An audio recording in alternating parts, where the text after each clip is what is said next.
G'day guys, welcome back to day 3 of the Abanadoned Barra Project. Heading down to Smooth Drive Automotive in Bayswater. Car's already there, so I'm just about to jump in an Uber and head down. And we're going to give a full mechanical report on the car. Figure out whether or not it's worth it driving it home to Queensland or just transporting it. The auto slips real bad if you go up a hill or if you turn sharp corners. So hopefully the filter's just popped off, or maybe it's low on fluid or something. So we'll give that a good check over, see what's going on with that. If that's not fixable today, then it's going on a truck. There's also very low boost and sounds like the turbo's making a fair bit of noise, because I think old mate's changed the turbo but never cleaned the filter, so that turbo's possibly also blown. So we'll find that out today. What else we doing? Just all oils, diff oils, trans, engine, all that sort of stuff. Give it a good once over, check brakes, ball joints. It's obviously got some bush issues and exhaust issues, but we'll also document all that today and figure out whether or not we're going to chuck it on a truck or whether we're going to drive it home. So that'll be our next plan of the process. So next time I see you, we'll be at Smooth Drive checking out the car. All right guys, so Chris has chucked it on the hoist before I got here, so pretty much walked in, started inspecting it straight away, and the BA that I once knew it's a little bit different now. It's a little bit rustier, it's a little bit grosser, a little bit crustier. You know, that's the problem buying something back after 13 years. The car only existed for about 5 years before I sold it, and then it's now been triple that time sitting in someone else's hands. So it was never going to be in the same condition I hoped it was going to be in, but I'll give you a quick rundown now on what we've found so far and what we've got to check next and what the plan is going to be, because it so far looks like it's probably going to get transported back home. Starting at the front, the intercooler was never fit perfectly because I never had brackets for it, but it was never that bad. So that is ratchet strapped in. I was already aware of that being ratchet strapped, just didn't realise how crooked it was. Next thing I've noticed, I spent a good bit of time researching how the factory boost controller and all that was wired in so I could set it up as factory. And I don't know if you can see that, but they've just gone from the actuator to the housing, so no more factory boost control. The factory solenoid is still wired up in there. Looks like it's wired by first year, because it was. Anyway, that's been deleted. Half. Ironically, this oil return's not leaking at all. It's really hard to get them to not leak, because I'm guessing when old mates changed the turbo over, because the old one was noisy, the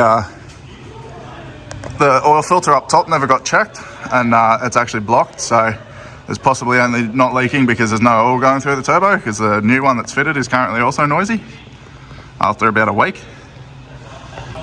We're still working with the Bilstein shocks that I used to have in it, and king springs, white line sway bar, the old sway bars, probably do with some new D-bushes. This ball joint here, lower ball joint, has heaps of play. I'll show you that with a pry bar in a sec. No oil leaks from the engine, surprisingly. Trans has definitely been recoated at some point. That's all been painted. So whether it's a rattle can rebuild or whether it's actually had a freshen up, don't know. But she's definitely been serviced at least since I've last seen it. I've just checked the level, it is low. So I'll be popping that pan off and seeing if the filter's actually still connected. Brings us to the cat. Have an exhaust rattle. Sounds like bits of cat rolling around in there, so that's not great. This shock has blown out a long time ago. Wearing front tyres on the inner edge real bad. This one's unroadworthy. That'll need to get changed before I drive it home if I do. Trans mount is destroyed. It was already destroyed probably when I owned it, because it used to be stupid low. Just a bit of surface rust on everything. Nothing too bad. Like I said, this thing used to be dirt nasty low, so it used to scrape on everything. Every square inch of this car used to scrape. Exhaust rattle in the back as well, due to the rubbers being really stretched, so it's just hitting on the subframe. So put some hose clamps over those rubbers, pull them up for now. Got no more bump stops in the rear. Sway bar links are shot. Spring pads are pretty rotted. Diff's leaking a little bit. Possibly from the breather. Well, actually that left axle seal probably. Yeah, sway bar links are destroyed. We'll get the wheels off, check the brakes out properly, and check the ball joints, rose joints, that sort of stuff shortly. The old sneaky tips are not so sneaky when they hang down so low. They used to sit up a lot higher than that. Has also had a centre bearing at some point. It's been replaced, and the donut's not too bad. It's a little bit cracked. That'll do for now. That's about it for now. Right, so the top rose joint in the rear is destroyed. Hopefully that's getting picked up on camera. And that's both sides. Also has some pretty excessive play. Right down front, upper ball joint. Can't be bothered removing the wheels, but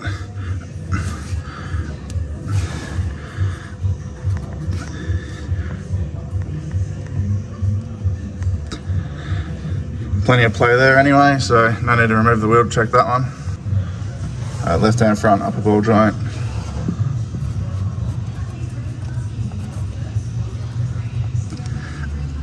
Also has a little bit of play, not as bad. Bets on this lower control arm.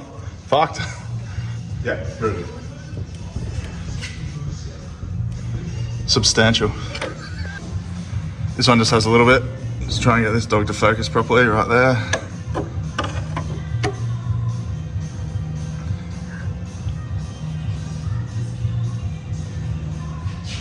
A little bit, nothing too much on that one. Do both though. Found a suspicious turbo dump bolt or something just hanging out under the steering rack. So a bit of a suspicious oil leak on this front part of this cross member here, given the fact that the engine is dry as anything. So I started looking into it a little bit more, and I was like, man, I'm sure I put an oil cooler on this trans. I look up, it's got factory hoses, the hard lines, and I was like, oh, maybe I didn't. Start following it. There we go. Bit hard to see, but right there. I bet you I never crimped that, like I never put a flare on it, and it's got one hose clamp holding it on. It looks like it's pushing off. So I dare say that's our trans oil leak. That's probably why our trans is now slipping. So we're definitely gonna have to fix that up as well, and give this trans a top up and see where we're at. Nice and sandwiched in there, nice and crooked, like everything else on this car. But it's gonna get fixed at some point. It's gonna get made right. Now that I know what I'm doing. No longer a first year apprentice, now I'm a hands-off tuner. So I'll get someone else to do it. Nearly forgot how much of an innovator I was back when I was 18. This was one of my first NA mods. This is actually an NA airbox. The old pod filter in the top of the airbox trick, eh? Pretty bloody smart. Bit of silicone, seals up beautiful, keeps the dirt out, makes turbo noises, looks stock, bloody lovely. So a super common upgrade on these is going to these Earls braided turbo feed lines with a filter built in, and what I suspect has happened is this never got cleaned when the turbo got replaced. So I'm guessing when we pull this apart, we're going to find a lot of built up carbon and that sort of stuff, and probably no oil coming out the back half of it going into the turbo, so that's probably why the new one's noisy already. So there was actually a little bit of oil coming out the correct side, so maybe it isn't actually blocked. Maybe the turbo that was fitted was actually secondhand and already noisy. Got a little bit of a contraption set up here with a rag wrapped around the filter housing, and you can't actually see bugger all light through it, so I'm actually wondering if it is actually blocked now. A little bit of crap came out, nothing too major, but that is actually definitely quite clear. I thought there might have been another little screen on this side, but that's got nothing in it. That's got nothing in it, so this is actually pretty clear. There's no reason for that to have been blocking the oil flow, so that turbo must have definitely been dodgy to start with. They put that all back together, no leaks, bloody beautiful. And when we turn the car off, we've got a bloody 747 spooling down, so pretty sure we have got a kaput turbo. Time to get a Pulsar China's best straight onto it. So one of the things we found was a few huntsmans, and the night after I parked this in my sister's garage for the first time, I actually found another huntsman in her shed, and then it sat in here overnight. Not sure if he's already a local, but he fits right at home with the abandoned BA and all of its other huntsmans. Alright, so the next step is basically just going to drop this pan, see if the filter's hanging out of it or something.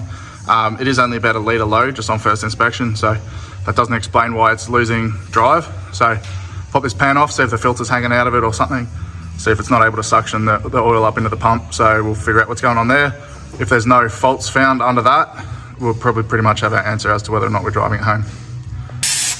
Alright, Chris has taken over because I was going to make an absolute dick of that and make a fucking huge mess. It's less work for him to do it himself than to have to clean it all, so. It's just too hard to watch. It's been a while, guys, it's been a while. So,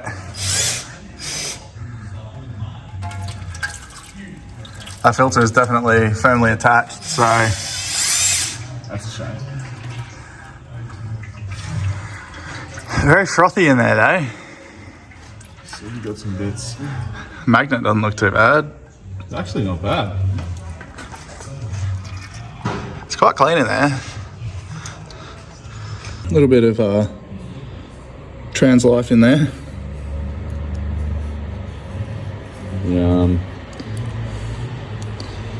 So I suspect we've actually got a pretty hurt trans, I would say.